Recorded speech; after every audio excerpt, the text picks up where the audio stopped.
Last week I made a reaction to a video called NHL Beautiful Moments, and although a lot of those were beautiful, heartwarming moments, on that video there was some heartbreaking and hard to watch stories. One of those I'm going to be looking at in a bit more depth today. A lot of people asked me to check this one out and do a video on it on its own. It's a Humboldt Broncos bus crash.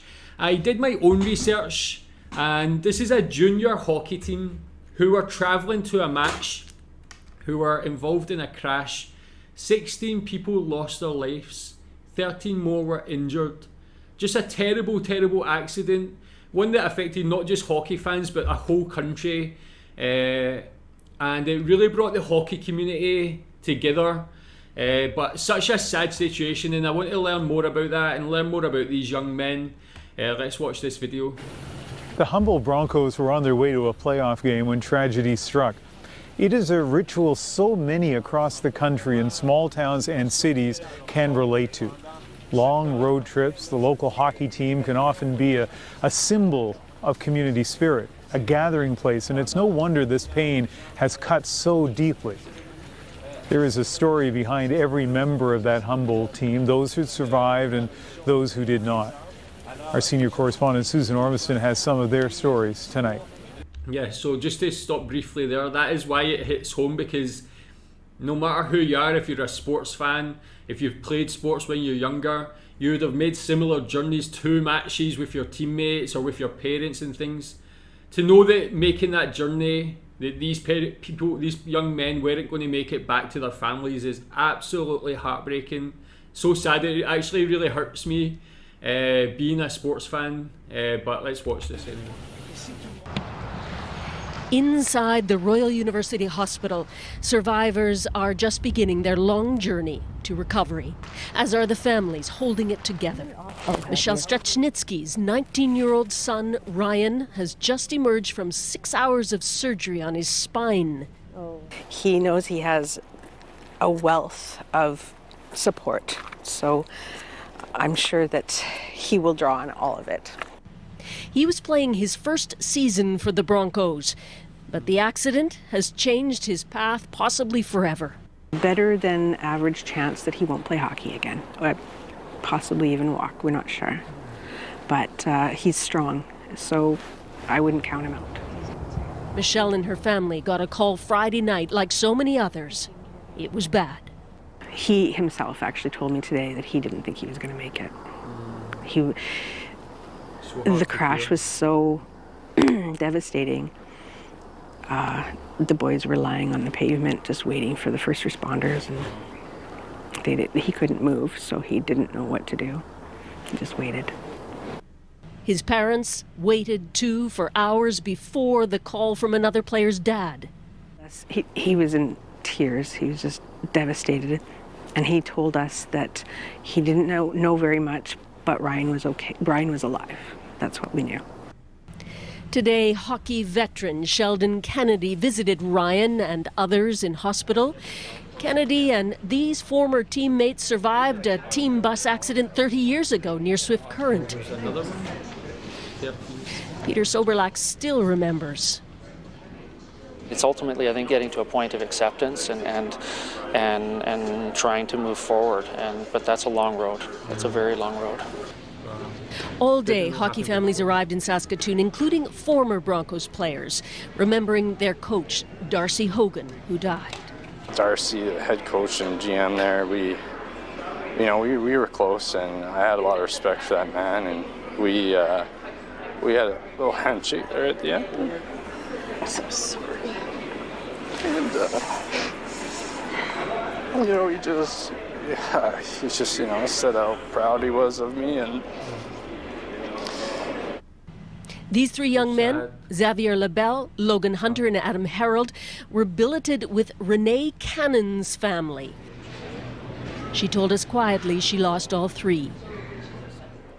When I heard there was an accident, I just believed the bus had slid into the ditch, so I tried to reach all of my boys. I called them all to see if they could tell me the details, if they were fine. It just seemed like that was as big as I could imagine it. LaBelle, just 19 from Saskatoon, spent 2 seasons billeting at the Cannon House while playing for Humboldt. He had other talents too, posting his recitals on YouTube. So talented. Going forward, there will be unanswerable questions from those who lived and saw so many die. But there have been blessings too. I want to thank everybody so much for everything. It's overwhelming and remarkable. We can't say enough. Thank you. The tragedy so universally shared has touched so many.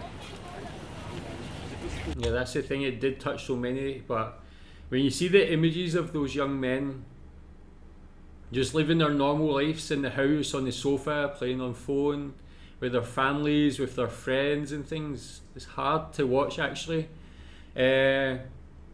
Just poor young men, young sportsmen, like got their whole lives ahead of them. But you can see like why it touched so many people, not just their families. You see the pain that women's going through. For the survivors, the pain as well, you know, like people lost their lives, but these survivors are going to have lost their friends and going to be living with that for the rest of their lives. Just a horrendous situation all round. And Susan is here with us in Humboldt, but clearly you spent the day, much of the day, in Saskatoon. The Prime Minister in the arena this evening, but he met with some of the survivors. He did. He didn't speak here tonight, but he did meet with the guy we just introduced you to, Ryan, who had back surgery yesterday, Ian. And the Prime Minister, we have a picture of him meeting with Ryan in his hotel room, talking to him about hockey, we understand. We believe that he made a tour of the hospital. The University Hospital is being very quiet, very private about all these experiences that's going on inside those walls, all the drama and recovery. Let's talk some more about other survivors. Well, we believe there's 8 still in hospital, Ian, some of them still in critical condition, and we are hearing a lot about some and very little about others, like Danya Bronze, who was mentioned here tonight. She is the physical therapist for the Bronco team, and she was also on that bus and is injured and was in critical condition earlier today, so people are wondering how she is. Yeah, a lot of people have been very careful to guard the privacy of the families involved. We are being very careful about talking to those families, but are slowly learning about both survivors and those who have passed. Tell me what you saw in terms of the mood, particularly in Saskatoon. Well, I'm from Saskatoon, and so going to that airport this morning was heartbreaking. Everybody who got off planes from Western Canada, even from Toronto, many of them had connections to this tragedy. You know, you spoke about this community, the Bronco family. Well, it's a hockey family, and that hockey family stretches across the country. And when you dig down deep, everybody has a connection. You know, we spoke to one man who was involved in that Swift Current accident years ago. Well, his daughter was the chief trauma surgeon at the hospital on Friday night. So these generations of connections, it's an amazing spirit, lots of grief and lots of difficult days to come in.